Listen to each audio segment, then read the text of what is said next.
داری ہے میرے نبی کی، یہ ہمیں سکھایا۔ کہیں عورتوں کی بدتمیزی بھی انتہا کو پہنچی ہوتی ہے اور وہ اپنے گھر اجاڑ دیتی ہیں اپنی زبان کی شدت کی وجہ سے، اپنی بد اخلاقی کی وجہ سے۔ لیکن کوئی زیادہ معاملہ مردوں کی طرف سے خراب ہوتا ہے تو شریعت نے بھی اس کو زیادہ بیان کیا اور میرے نبی نے بھی اس کو اجاگر کیا۔ اور میرے نبی کی آخری تقریر، آخری خطبہ حجۃ الوداع کا صرف ایک رشتے کو بیان کیا، صرف ایک رشتے کو بیان۔ ہم کتنے رشتوں میں جکڑے ہوئے ہیں، ماں باپ، بہن بھائی، چاچا تایا، خالہ خالو، دادا دادی، نانا نانی، ساس بہو، کتنے ہم رشتوں میں جکڑے ہوئے ہیں۔ میرے نبی نے صرف ایک رشتے کا حق بیان کیا، استوصوا بالنساء خیرا، میں تمہیں تمہاری بیویوں کے بارے میں وصیت کر رہا ہوں، ان کے ساتھ اچھا سلوک کر رہا ہوں۔ صرف ایک رشتے کو بیان فرمایا، چونکہ یہ بنیادی رشتہ ہے، یہاں سے خاندان بنتا ہے۔ جب یہ ٹوٹ جاتا ہے اور ہمارا جوائنٹ فیملی سسٹم ہے تو کہیں ساس توڑ رہی ہے، کہیں سسر توڑ رہا ہے، کہیں نندیں توڑ رہی ہیں، کہیں خود خامد اپنی بے وقوفی کی وجہ سے توڑ رہا ہے، کہیں بیوی اپنی حماقت کی وجہ سے اس رشتے کو توڑ رہی ہے۔ ایک عورت آئی، ایک لڑکی آئی، یا رسول اللہ میری شادی ہونے لگی، میرے خامد کا کیا حق ہے میرے اوپر؟ دونوں طرف کی میرے نبی نے زندگی سکھائی۔ میرے نبی نے فرمایا تیرے خامد کے جسم پہ پھوڑے نکل آئیں، پھوڑوں میں گندا پانی جمع ہو جائے، پیپ جمع ہو جائے اور تو زبان سے دھوئے تو بھی تو نے اپنے خامد کا حق ادا نہیں کیا ہے۔ دوسرا لائف کو بیلنس کیا میرے نبی نے کہ ایک گھر کیسے چلتا ہے اور کس طرح خوبصورت بنتا ہے، وہ میرے نبی کے اخلاق ہیں۔ آپ سب سے ایک بات کرتا ہوں، برداشت کرنا سیکھ لیں، زندگی خوبصورت ہو جائے۔ صرف سارے اخلاق کو میں جمع کروں ایک لفظ میں، برداشت، اور اس کو شریعت میں صبر۔ صبر کرنا سیکھ لیں، زندگی خوبصورت ہو جائے گی۔ بچیاں ساس کی شکایت کر رہی ہوتی ہیں، کبھی خامند کی شکایت کر رہی ہوتی ہیں، کبھی اولاد ماں باپ کی شکایت کر رہی ہوتی ہے، کبھی اولاد ماں باپ کی جہان بھرا پڑا ہے۔ آپ شکایتوں کو دفن کر کے ہونٹ سی لیں، صبر، آہ نہ کر لبوں کو سی، عشق ہے دل لگی نہیں، سینے پہ تیر کھائے جا، آگے قدم بڑھائے جا، یعنی زبان حال سے کہہ دے کہ ہاں ستائے جا، جو ستاتا ہے چپ ہو جاؤ، جو ستاتا ہے چپ ہو جاؤ۔ اللہ کی قسم آپ ایسی طاقت بنو گے کہ پہاڑ بھی راستہ دیں گے۔ صبر انسان کی سب سے بڑی طاقت، صبر انسان کی سب سے بڑی طاقت ہے، صبر انسان کی سب سے بڑی طاقت، الٹا کے رکھ دیتی ہے چیزوں کو۔ چپ رہنا سیکھ، خاموش رہنا سیکھ، درگزر کرنا سیکھ، تو آپ دیکھیں گے آپ کی زندگی میں کتنا حسن آتا ہے، کتنی زندگی میں مٹھاس پیدا ہوتی ہے۔ غصہ نکال دینا وقتی ایک راحت ہوتی ہے، اور پھر شرمندگی اور ندامت کے سوا کچھ نہیں ہوتا۔ اور پی جانا، سہ جانا، یہ آپ کو ایک عظیم و شان ہستی بنا دے گا۔ آپ کی دعائیں عرش سے جا ٹکرائیں گی۔ چپ رہنا ان بچوں کو سکھائیں، خاص طور پر اپنی بیٹیوں کو چپ رہنا سکھائیں کہ میں دکھ سے کہتا ہوں میرے دیس کا سسرالی معاشرہ ظالم ہے، ظالم ہے، ظالم ہے۔ اس میں نہ کوئی نمازی کی قید ہے، نہ بے نمازی کی، نہ دیندار کی، نہ بے دین کی، نہ کسی پردے والے گھر کی، نہ بے پرد گھر کی۔ سسرالی معاشرہ بہت ظالم ہے، بہت ظالم۔ جوائنٹ فیملی سسٹم عذاب بن چکا ہے، عذاب۔ پہلے ایک رحمت تھی یہ کہ سب کو اپنے حقوق حدود کا پتہ تھا، اب کسی کی زندگی میں دخل دینا یہ ہمارے اخلاق بن چکے ہیں، تو ہم اپنی زندگیوں کو خراب کر چکے ہیں، برباد کر چکے ہیں۔ پھر اولاد کے ساتھ کیا کرنا ہے؟ میرے نبی نے حسن حسین کے ساتھ 7 سال گزارے، حسین کے ساتھ 6 سال، حسن کے ساتھ 7 سال علیہم السلام رضی اللہ عنہ۔ 7 سال میں بچہ سمجھدار ہوتا ہے، ایک نصیحت نہیں کی، ایک نصیحت، 7 سال ایک نصیحت نہیں پائیں گے آپ۔ اتنے بڑے نبی اتنا بڑا انسانیت کا بوجھ، اور روزانہ ٹائم نکال کے بچوں کے پاس آ کر بیٹھتے تھے، ان کے ساتھ کھیلتے تھے،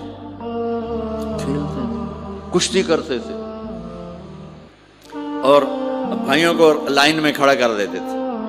تو حضرت جعفر جوانی میں شہید ہو گئے، ان کے بچوں کو عون، عبداللہ، محمد، ان کے 3 بیٹے، ان کو بھی بلا لیتے اور ایسے ان کو لائن میں کھڑا کر کے پھر ایسے بائیں پھیلا، ہاں بھائی آؤ بھائی مجھے پکڑو، کون ہے جو مجھے پہلے ہاتھ لگائے گا، کون ہے جو مجھے پہلے ہاتھ لگائے گا۔ وہ دوڑ لگاتے، پانچوں کا پانچوں، کوئی سر پہ چڑھتا، کوئی کمر پہ چڑھتا، کوئی گود میں گرتا، اور میرے نبی بیٹھ کے مسکراتے۔ ایک مجھے بات یاد ہے، صرف ایک یاد، کہ حضرت امام حسن رضی اللہ تعالیٰ عنہ علیہ السلام، انہوں نے صدقے کی کھجور اٹھائی اور منہ میں ڈال لی، صدقے کا آیا تھا مال، تو ایک کھجور اٹھا کے منہ میں، تو ہم کہا بخ بخ بخ، تب نے منہ میں نا انگلی ڈال کے کھجور نکال لی کہ بیٹا ہمارے گھر پہ صدقہ جائز نہیں ہے، اس کو پھینک دو۔ بس یہ ایک بات مجھے اپنے نبی کی زندگی میں ملتی ہے، ٹائم دیا، محبت دی۔ کمال کی بات ہے نہیں، اتنی بڑی ہستی ہو اور بچوں کے لیے گھوڑا بنے کھڑے، دونوں ہاتھ بھی ٹیک دیے، گھٹنے بھی ٹیک دے، آؤ بھائی میری کمر پہ چڑھ جاؤ۔ ان کو کمر پہ چڑھایا، پھر ان سے کہہ رہے ہیں کمرے میں چکر لگا، ہمارا اونٹ کیسا، اونٹ متیا سواری کو کہتے ہیں، لیکن عام طور پر متیا عربی میں اونٹ کے لیے بولا جاتا۔ تو پوچھتے بچوں تمہاری سواری کیسی ہے، پھر دونوں بھائیوں کو اتار دیتے اور نواسی حضرت زینب ان کو اٹھاتے اور اپنی کمر پہ بٹھا کر کمرے میں چکر لگا رہے ہیں، چکر لگا رہے ہیں، چکر لگا رہے ہیں۔ یہ مائیں روز ٹھوکی کھلوتے، ایدو تھپڑ، ایدو تھپڑ، ایدو تھپڑ، ایدو تھپڑ۔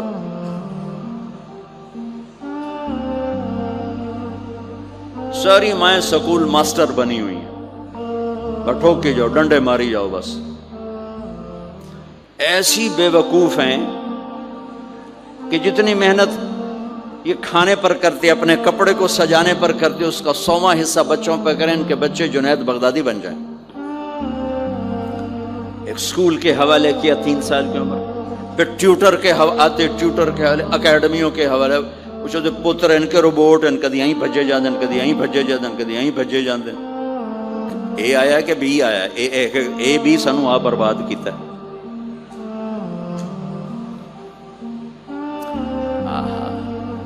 اور سنو، چلو یہ تو گھر کی بات ہے نا۔ ایک دفعہ حسن حسین کی کشتی کرواتے تھے، آؤ بھائی کشتی کرو بھائی۔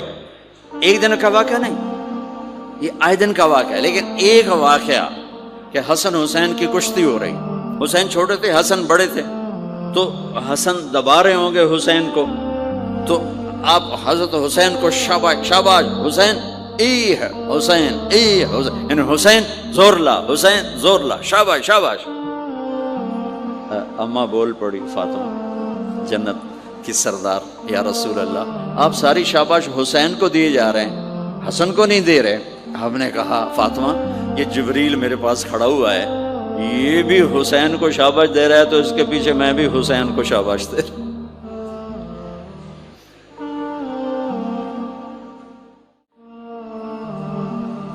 آپ فرض نماز پڑھا رہے ہیں، فرض نماز، فرض نماز، نفل نہیں، گھر میں نہیں، مسجد میں، اور آپ سجدے میں گئے اور حسن نے چھلانگ لگائی اور کمر پہ جا کے بیٹھ گئے، اور اینجے مندہ کرسی تو ٹھوک کے بیٹھ جانا۔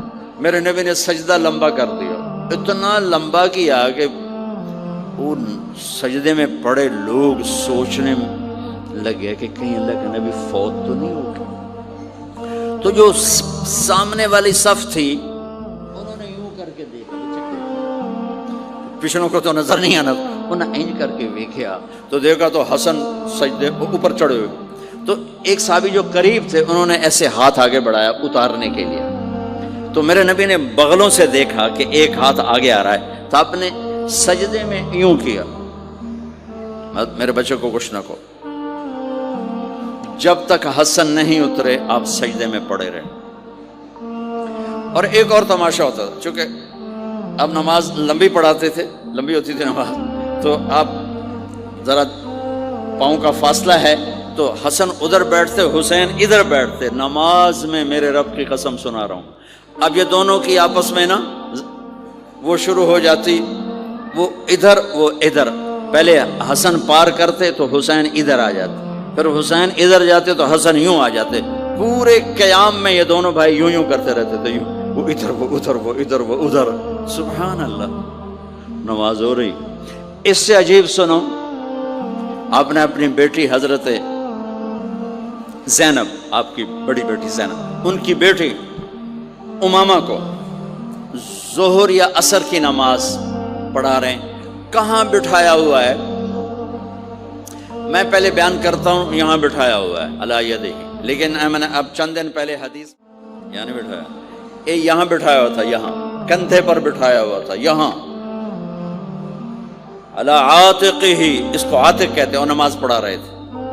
جب آپ رکوع میں جانے لگے تو یہاں سے پکڑا اور آرام سے اس کو ساتھ بٹھایا, پھر رکوع کیا, قومہ کیا, سجدہ کیا, سجدے سے جب اٹھے تو پھر امامہ کو اٹھا کر کندھے پہ بٹھا کے پھر نماز شروع کر دی. 4 رکعتاں میرے نبی انج پڑھائیاں کہ نواسی یہاں بیٹھی ہوئی ہے صرف زندگی سکھانے کے لیے, صرف زندگی سکھانے کے لیے. بچوں کو پیار اتنا دو کہ وہ آپ پہ قربان ہوں. ڈنڈا, سوٹا, تھپڑ, بدتمیزی, ڈانٹ ڈپٹ, یہ دوریاں پیدا کر دیتے.